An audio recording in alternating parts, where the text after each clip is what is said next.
Mira Voss had packed everything she owned into 2 bags, which said something about the kind of life she had lived up until that point. Not a sad life, exactly, just a small one.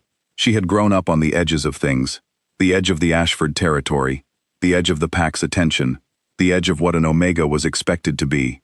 Healers in the outer clinics didn't get much recognition.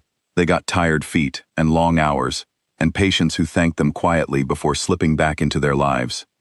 She told herself the transfer to Blackridge was an opportunity. That was what she kept repeating on the long drive through the pine-covered hills, watching the trees thicken and the road narrow, until she pulled through the iron gates of the compound and felt, quite suddenly, very out of place. The compound was enormous.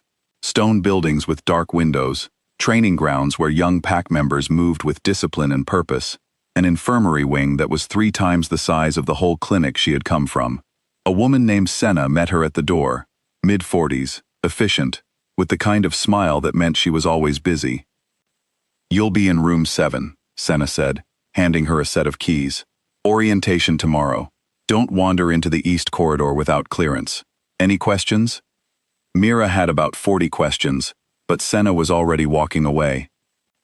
She found her room, unpacked her 2 bags, and told herself again that this was an opportunity. Cactor for eyes. The first day passed without incident. The second was quiet too. She worked in the infirmary, treated a sprained wrist and a bad fever, reorganized a supply cabinet that had clearly been untouched for months, and kept mostly to herself. People were polite but distant. No one explained much. The other healers, all of them mid-ranked betas, treated her with the careful, neutral courtesy people use when they haven't decided yet whether someone is worth knowing. On her 3rd night, someone knocked on her door at 2:30 in the morning. She opened it to find a young pack servant, pale and clearly frightened, breathing too fast. "You need to come," he said. "Right now, please." She grabbed her kit without asking questions. He took her through a part of the compound she hadn't seen before, past the main hall, down a corridor with thick rugs and oil paintings on the walls, to a set of heavy wooden doors. He pushed them open and stepped aside. The room inside was large and dimly lit. A man lay on the floor near the foot of a desk, on his side, one hand pressed to his left ribs. He was big, broad-shouldered, dark-haired, with the kind of build that belonged to someone who had spent years in physical training. Even collapsed on the floor, there was something commanding about him. But what Mira noticed first was the wound. Not a fresh wound. Something old and deep and wrong, pulsing with a faint discoloration at the edges that she recognized immediately as cursed tissue. She had read about it in her training books but never seen it in person. Her stomach tightened. "Help him," the servant whispered behind her. "There's no one else." She crossed the room and knelt beside him. His eyes were open, clouded with pain, watching her with an expression that was trying very hard to stay controlled. "I'm a healer," she said, calm and even. "I need you to move your hand." He looked at her for a moment, long enough that she thought he might refuse, and then moved his hand. The wound was bad. She didn't let her face show how bad. She put both palms flat against his side, closed her eyes, and let her gift open up fully, the way she almost never did, the way she had been quietly told since childhood not to do in front of people, because it drew too much attention. She felt the cursed tissue resist, then give, then slowly release. It took 20 minutes. When she opened her eyes, the man on the floor was staring at her, with an expression she couldn't quite read. The discoloration was gone. The wound had closed. "That's better," she said, in the same tone she used with everyone, because she didn't know what else to say. He sat up slowly, testing the movement, as if he wasn't sure he trusted it yet. Then he looked at his own side. Then he looked at her. "What's your name?" he said. "Mira Voss. I transferred 3 days ago. I'm sorry, I don't know who you are." Something moved in his expression, not quite amusement, and not quite surprise. "Rhoan Ashworth," he said. She had heard the name, she had just never connected it, in the dark, on the floor, to the man in front of her. "Oh," she said, and then, because she had been raised to be practical before anything else, "You should rest. Don't put pressure on that side for at least 48 hours. Rhoan Ashworth, the alpha king of the Blackridge Pack, nodded slowly. "All right," he said. By 6 in the morning, She knew she had done something significant. She just didn't know exactly what. Corin, the beta, found her in the infirmary before she had finished her first cup of tea.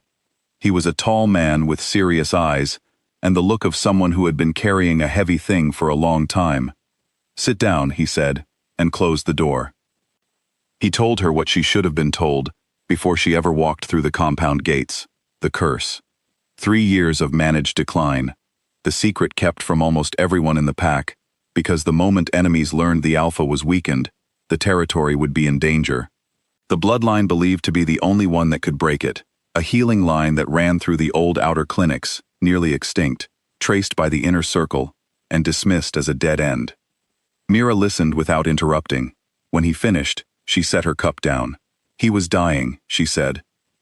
"Slowly," Corin said. "Yes. And no one told me who he was.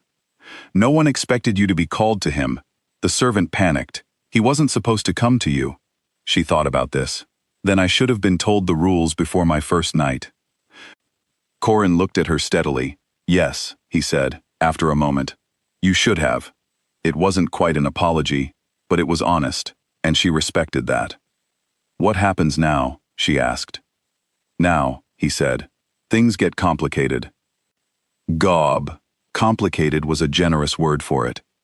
By noon, the compound was humming with something that wasn't quite rumor and wasn't quite fact. The kind of tension that moves through a crowd before anyone has spoken plainly. Some people looked at her with open relief. Others looked at her with something closer to suspicion. She overheard 2 of the elder healers in the corridor talking in low voices about what it meant that an Omega from a border clinic had been the one to do what no one else could. What it meant to them, apparently, was trouble. She kept working. It was the only thing she knew how to do when she felt out of her depth. Late in the afternoon, Rhoan came to the infirmary.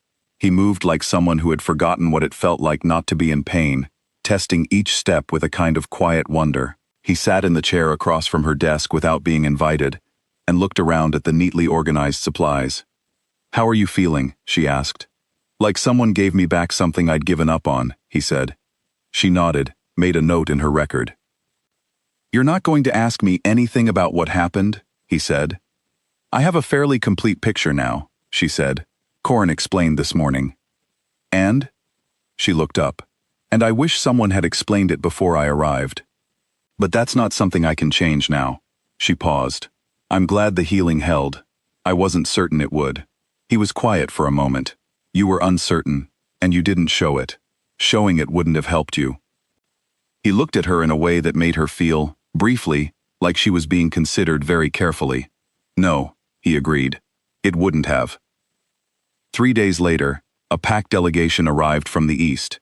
They called themselves a diplomatic party. Corin called them a problem. They were from the Kessler territory, the pack whose witch had placed the curse. Word had traveled fast, the way bad news always does, and they had come to see for themselves whether what they had heard was true. Mira was asked to stay inside during the meeting. She agreed, because she wasn't interested in politics, and spent the morning reorganizing the lower cabinet again, mostly to have something to do with her hands.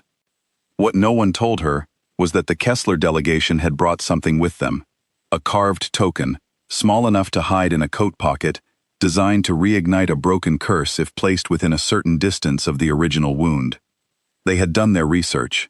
They knew the curse could be reset. She found out when the token was placed in the hallway just outside the infirmary. She felt it before she saw it, a wrongness in the air, a kind of pressure behind her eyes that her gift recognized before her mind did. She stepped into the hallway, found the token on the floor near the doorframe, and picked it up without thinking. The pain that shot up her arm was sharp and immediate. She dropped to one knee, kept her grip, and pushed back with every bit of the healing gift she had, the same way she had learned to push against infected tissue. Steady pressure, no panic, no pulling away. Rhoan appeared at the end of the corridor seconds later, with Corin close behind. He took one look at her on the floor, and crossed the distance between them in 4 steps. "Don't touch me right now," she said, through her teeth. "I almost have it." He stopped. Corin made a noise behind him but didn't move. She held on. The token's energy pushed and she pushed back, and slowly the pressure behind her eyes began to release. like a knot coming undone, until finally the carved lines of the token went dark in her hand, and the pain faded. She stood up, steadied herself against the wall, and held out the token to Corin. "I think this belongs to your guests," she said. The silence in the corridor lasted several seconds. Corin took the token, and his expression, carefully controlled until now, broke slightly into something that looked like relief, mixed with something like respect. "We'll handle the delegation," he said. "Go sit down." "I'm fine," she said. "Mira," Rhoan's voice was quiet. "Please sit down." She sat down. And the Kessler delegation was escorted off the territory before nightfall. Corin handled it with the kind of cold efficiency that reminded everyone present why he had held the beta position for 15 years. There were no further incidents. That evening, Rhoan came to the infirmary again. This time he brought food, 2 plates from the main hall kitchen, carried himself without sending a servant. He set one in front of her, and sat across from the desk with the other, as if this were completely ordinary. "You didn't have to do that," she said, looking at the food. "Which part?" "Any of it," she said. "You could have let someone else manage the token situation. You didn't need to come running. I wasn't going to stand in a meeting room while you were in a corridor alone with something designed to hurt me," he said flatly. "It wasn't going to hurt you. I wasn't going to let it." He looked at her. "That's exactly what I mean." She wasn't sure what to say to that, so she ate instead. After a while, he said, "Some of the elders think you should be relocated, quietly. For your safety, they say. What do you think?" "I think people say for your safety when they mean for our comfort." He picked up his fork. "And I think I'm done letting other people make decisions about who stays close to me and who doesn't. I'm an Omega from a border clinic," she said. "Honestly, I'm not exactly what this pack expects you to trust." "No," he said. "You're exactly what this pack has needed and didn't know it." He paused, and for a moment, he looked almost uncertain, which she had come to realize was rare for him. "Stay," he said. "Not because I'm telling you to, because this is where you're needed, and because I'd like you to." Mira looked at her plate. Outside the window, the compound had gone quiet, the night settling in over the pine trees and the old stone buildings. She thought about her 2 bags, still partially unpacked in room 7. She thought about the small life she had lived on the edges of things for so long that she had almost stopped noticing. "All right," she said. "Great." A week later, Mira was in the infirmary, treating a young pack member's sprained ankle, when she heard voices in the hallway. 2 of the older betas from the council, talking as they passed.